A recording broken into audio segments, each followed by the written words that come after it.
If you're new to the channel, make sure you hit the subscribe button to keep up to date with all my latest videos. Well guys, welcome to Life with Gaz. Tonight I'm fishing out here with Stuart down here on the Gynn wall. We're going to see what we can do. It's a flat easterly tide, but with any luck we're going to see some fish tonight. First of all, I've got the two rigs I'm using tonight. Now with the conditions, I thought well maybe trying a range of baits might pay off. So I've got some fresh worm, I've also got some gaper clam and bits of squid as well. And on the free up flapper, I was basically having all three of those baits out at the same time. Whereas on the pennel, I was mainly fishing with worm as well as tipped off with squid on that clip down rig. Now it didn't take long to get into my first bite. This was within about the first 5 minutes of fishing and putting both rods out. Now the bites came thick and fast, and this is going to be one of the most fish filled sessions which I've had down on the wall in a very long time.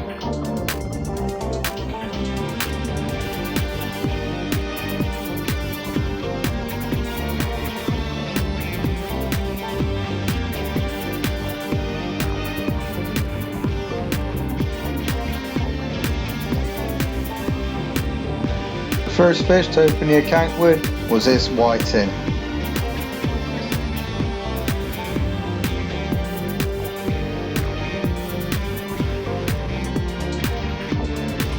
Now normally what I'll do is I'll change the bait after every fish I catch, and this to me is always good practice and it seems to work well for me.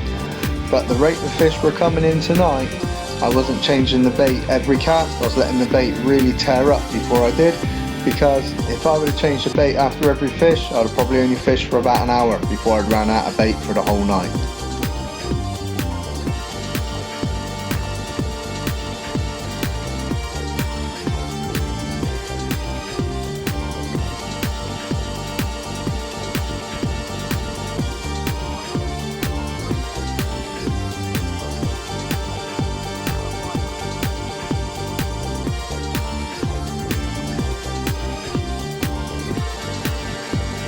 Meanwhile over on the other rod, I got a pull down on there, struck into that, and I could feel the weight of the fish dragging in the current. I knew this probably wasn't going to be a whiting.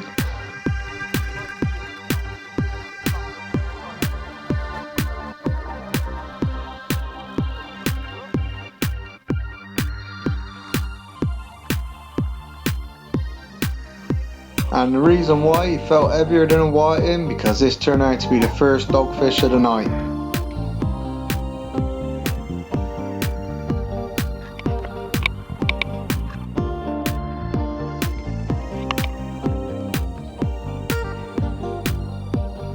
Now the next fish, having just caught a dogfish, I was convinced was going to be a dogfish as well.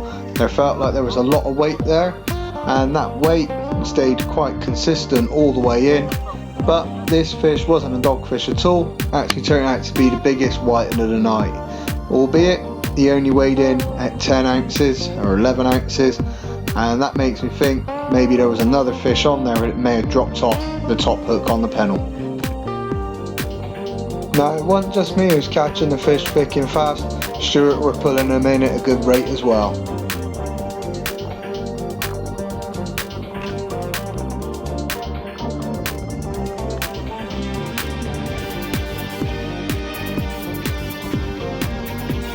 And here striking into the third fish on that rod with the clip down pennel on.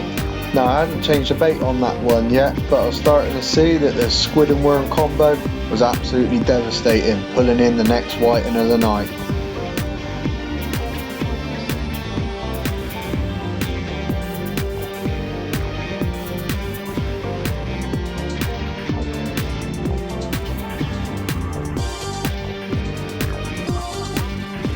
And this next fish gave me a proper thump and then a slack line, so I had to run back to catch up with him, and when I did I felt another good chunk of weight, and generally that is going to be a dogfish, and that proved to be right in this case.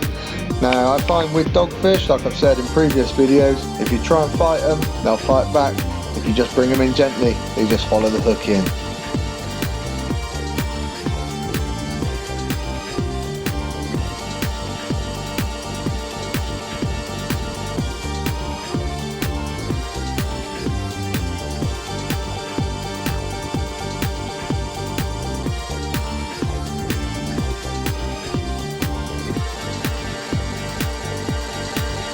And there's another whiting for Stuart, just ticking that scoreboard over on both sides.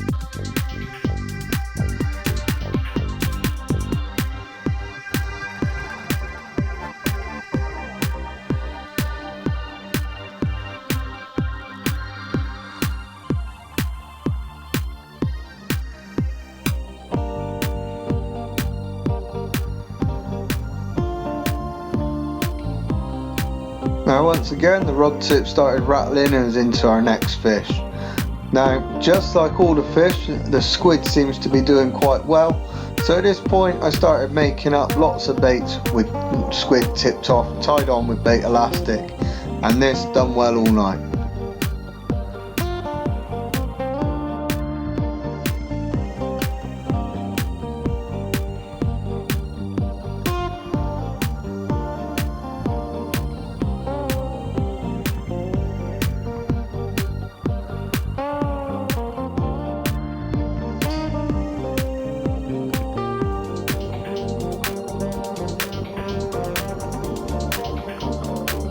Although this whiting was long enough to take, this one was very thin, so this one went back to the sea. Now it was a bit high to be throwing the whiting off the top, so like I normally do, what I did was hook it, put the anchor weight up for his gills, lower him in, and he just floated on the surface until a wave rolled him over and he swam off, not to be seen again.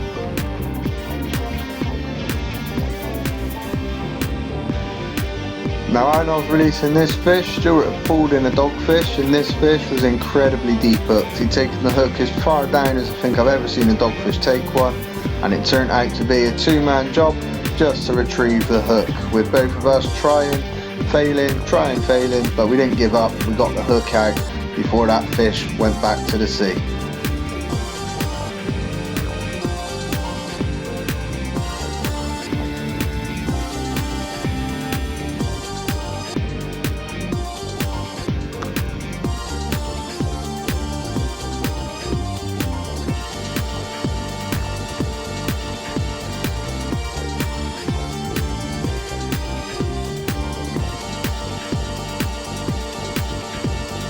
And this next fish was a fish I was convinced that I'd missed, but I did feel a couple of little sort of knocks on it as I was bringing it in, and then once it had come up onto the surface, I seen that this was another one of those whiting.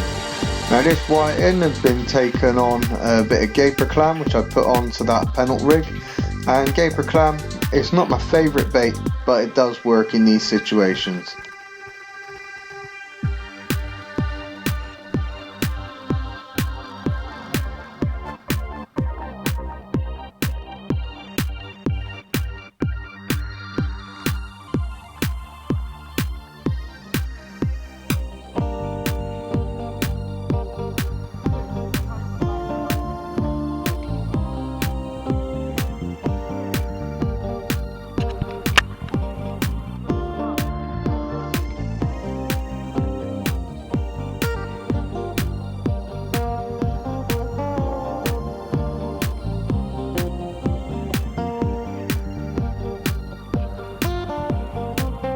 And the next fish to come up was another dogfish. But what I'll do is take this opportunity to let people know how to hold these things. I've got two ways of doing it. I'm sure I'll show you another way in a minute as the video carries on. But if you hold the tail up towards the head, then they can't wrap their skin around you. And their skin's like sandpaper, and they will give you a sort of little burn and rash marks over the back of your hands, and it does hurt. So you got to make sure that the fish doesn't get a chance to do this when you're unhooking them.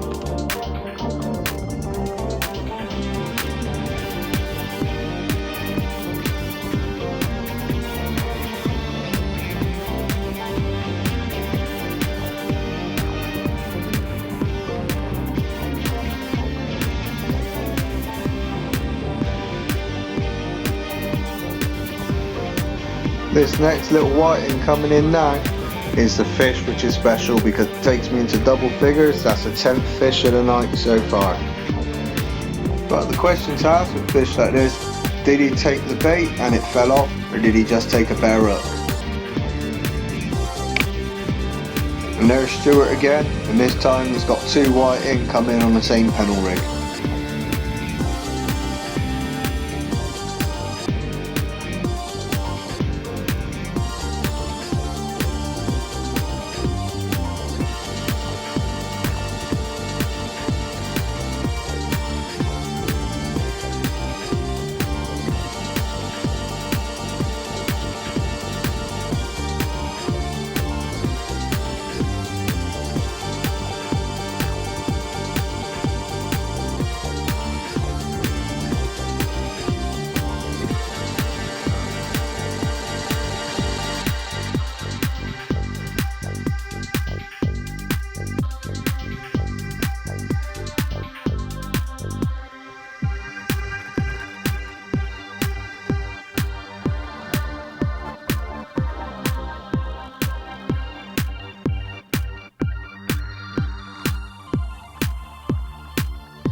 And with this dogfish, I'll give you the opportunity to see the other way in which I handle these guys to not have them wrap their tail around my hand and start taking the skin off. And that is to just very gently pin their tail underneath my foot whilst I take the hook out from the other end. Now the reason why I'm putting this in is because some people are new to fishing and may not have come across dogfish before, and believe me, you don't want to make the mistake of letting them rub that tail across your hand.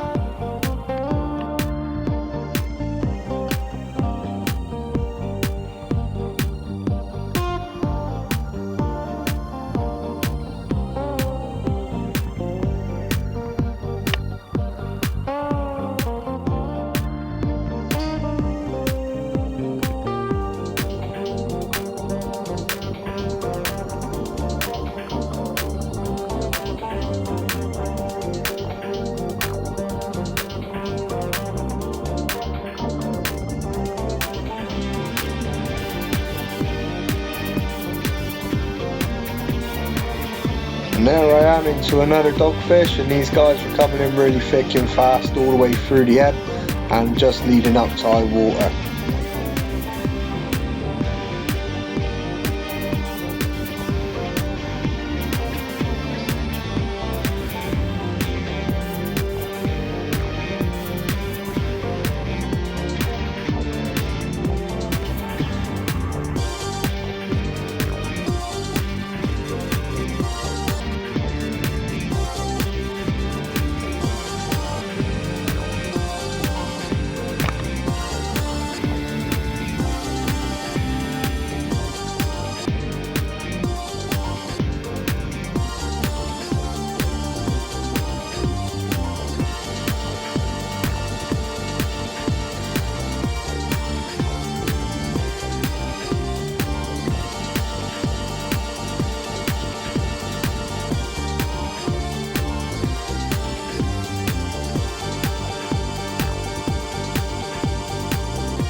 Now since this dogfish rolled over on his back when I brought him up over the wall, then what you can do is leave them on their back, and sharks have this little reflex called tonic immobility, which is when you flip them upside down and then they almost go unconscious. Now this can make unhooking them easy, and this doesn't always work because sometimes they'll wake up and wriggle about, but in this case it worked well with this dogfish.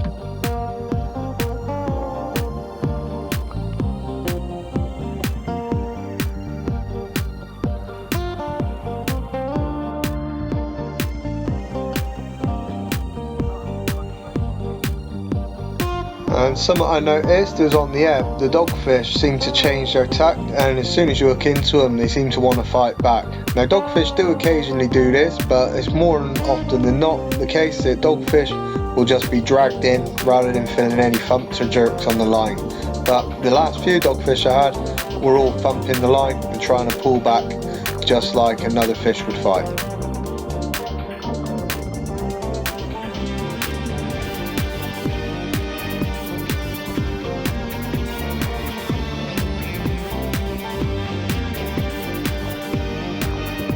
And coming towards the end of this session, it really didn't matter what bait went out there, everything was fair game as far as the fish were concerned, and every bait I put out there seemed to produce fish.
Now I ended up tonight with a total of 7 whiting and 8 dogfish, and for a southeasterly at this time of year I was actually quite pleased with that.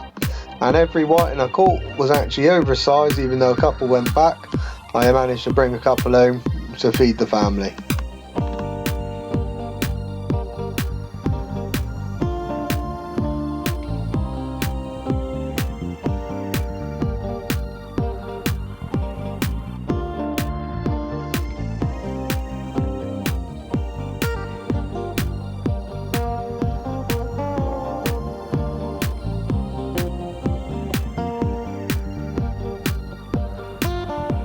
Well, that's the end of another night's fishing here on Life of Gaz. Me and Stuart kept the scoreboard ticking over with those whiting and dogfish. Now if you've liked this episode, make sure you hit the subscribe button down here. Check out my last fishing video over here and the playlist up top.